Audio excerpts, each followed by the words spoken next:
Hey YouTube, so I wanted to do a checking in kind of video. There's not a whole lot going on right now, and for those of you who are not interested in the baby making process, I'll try to shoot a little video about what I've been reading and things like that. I have some shopping stuff that I've done at the mall and at Sephora, but I don't know, I've been kind of focusing on the books and babies lately, watching a lot of videos and forums and all this stuff related to trying to conceive. So where we're at right now, I'm not sure actually. I'm kind of debating on taking Provera. My temperature's been doing something it normally never does. I started temping in December, and the only time I noticed a spike was like maybe twice, where it went up to like 97 2 days in a row. Normally in the mornings I'm somewhere between, I don't know, for a long time it was around 96 every morning, and then for some reason it was around 96 and a half. And this last week or two, I guess week now, it's been at like 97 and a half. And that seems to be around the time that I was getting a lot of ovulation symptoms. So I don't know if I actually ovulated or not. When I ovulated in December, it was after taking Provera. I ovulated, I got my period, and then from there my cycles went sporadic again.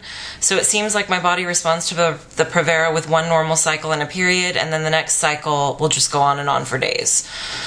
So I'm not sure if I ovulated and my temperature's just staying at a peak like it should, or if I'm pregnant. I have no idea. I haven't really been having a whole lot of symptoms. I've been a little tired. I've been having hot flashes. That seems to be from the metformin though still. So I don't know. So I'm kind of giving myself some time. Right now, I think I ovulated last Sunday, and that was when we did the baby dance. So I would be, you know, about 8 days past at the moment, and I'm kind of, like I said, waiting at least till I give myself 14 days. I'm just so scared to use the Provera if there's any hope or chance that we'd be pregnant. And last time when we were pregnant, my symptoms, I don't know how early on they started. We weren't sure when I conceived because we weren't really trying, and so I had all the nausea and the barfy, like burpy, all that stuff, but like I said, I don't know how far that was past conception, if it was 2 or 3 weeks out or what. So just erring on the side of caution. I'm excited to start Clomid. I just, like I said, I don't want to risk taking the Provera until I know for sure. I'll probably wait until 14 or 15 days, maybe longer, I don't know. So yeah, so that's where we're at. We're still planning on going ahead with Clomid. My husband's been reading a little book about, it's called What to Expect When She's Not Expecting, basically about kind of the basics of infertility and what the guy goes through and what the woman goes through, and it explains things. Because there's still a lot I don't know. There's a lot that he doesn't know. We're very new to all of this, so we're just learning. Been bad with my diet. I feel like there's things I could be doing to maybe help my chances. I've had some green tea on and off. I'm still planning on ordering some of the things online to help kind of, you know, herbal supplements in addition to the prenatals that I'm taking, maybe some of the pre-seed, I don't know. So we're still thinking about all that. I think once I know that my period's here, I'll switch into high gear to get ready for next month. So I should probably do some of that now, I don't know. Yeah, other than that, I've been just kind of watching a lot of the videos and getting excited for all these people who are pregnant, feeling sad for the people who are still struggling. Yeah, it's been interesting. I've been up and down and all over the place, and like nothing's really even going on here. So this month is kind of tough because I think last year the morning sickness started for me last year at the beginning of June. So I'm assuming that I conceived either the first week of June or the last week or two of May. So we're almost at a year from when I was pregnant last time. And May is specifically different, or May is especially difficult for me because Mother's Day is coming up.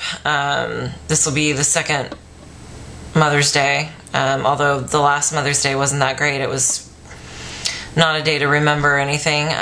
But yeah, this will be my second Mother's Day without my mom. So there's kind of this added pressure for me to want to hurry up and get pregnant so that Mother's Day has a different type of meaning for me. And May is also the month that my mom passed away, which was about a week after Mother's Day. and May is also my parents' anniversary, so it's kind of a triple whammy. So I don't know, my head's not really in the right place. So if we were pregnant, that would be great right now. If not, then I think starting toward the end of May with the Clomid and everything else would probably be preferable, just to get past all this stuff going on. So, so my husband decided to go get tested. So we find out at the end of this week, sometimes probably closer to Thursday or Friday. He actually brought it up and was like, well, maybe I should go down and get tested as well, just to make sure everything's working okay. So we're supposed to find out about, you know, his count and mobility and defects and all that stuff with an analysis. So that'll hopefully give us some peace of mind, or let us know if we're up against anything else that's unforeseen. I'm just surprised that he offered and thought about it. And in addition to that, for those of you who either have kids or are trying right now, I'm kind of curious. If you want to leave a message in the comments, feel free. We're still sorting out like how our insurance is going to take care of things, because we just found out that our previous insurance covered 100%. So we paid a $20 copay and everything was taken care of. Our current insurance, we have our copay and we have to pay 20%. So we already hit our deductible, at least for me. I don't think for him we have yet. But yeah, we have to pay 20% of our bills. So my blood work, we had to pay $200. I just got a bill from the last doctor visit into March for $127. And I know some of you who live in Canada and things like that don't even have to worry about it, but we're trying to decide if it would be worth it to up his insurance plan for open enrollment.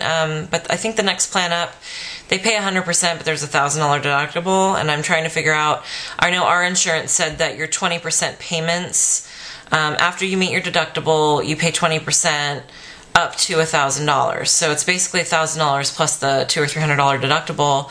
Well, the other plan, we'd have to pay $1,000 out of pocket anyway to meet the deductible. I don't know. It's just very confusing. So we're trying to figure out what to do with our insurance situation. Obviously, we want to get pregnant. I don't know how far we're going to have to go, and I don't know how much insurance covers, but we can't really drive ourselves into debt if we have a couple $100s every month in medical bills. So that's been an added stress that I hadn't even really thought about when we entered this whole journey. And I know for me, I'm very upset because my previous doctor, we asked him specifically to test for PCOS, and he said everything was fine, and that, you know, he didn't know why I had irregular periods. And then we got pregnant, so they're like, oh, see, everything's great. And then we miscarried, and I kept thinking, well, shit, if we had known that I had PCOS, we could have taken supplements or done something differently. And then on top of that, when I had to have my current doctor do all that blood work all over again, we have to pay $200 this time around because our insurance is different. So I don't know about suing per se, but it just makes me angry that we're out money because our last doctor couldn't see what was on the paper in front of him. And I'm curious, if I compared those two blood results, how similar they would be that he overlooked it. So let me end on something positive. Let's see. Summer is quickly approaching here where we live. It's starting to get into the 90s, but the last couple of weekends have been beautiful. So we went and saw Avengers, and you know, just have been kind of cleaning up the house and gardening. My roses in the front are looking gorgeous, and I've never been somebody with a green thumb. I've never really been that into gardening, so that makes me really excited. So I've just been trying to stay busy reading, taking baths. I started a Goodreads account, so if any of you are on there, let me know, and I'll hopefully make a book video, and then I can put that information in there. So thanks for watching. I'm always up for advice, or I've subscribed to a few channels for those of you who are also in the TTC community. So yeah, let me know what's going on with you if you have a channel, and I will hopefully talk to you guys soon with some good news. Thanks for watching. Bye.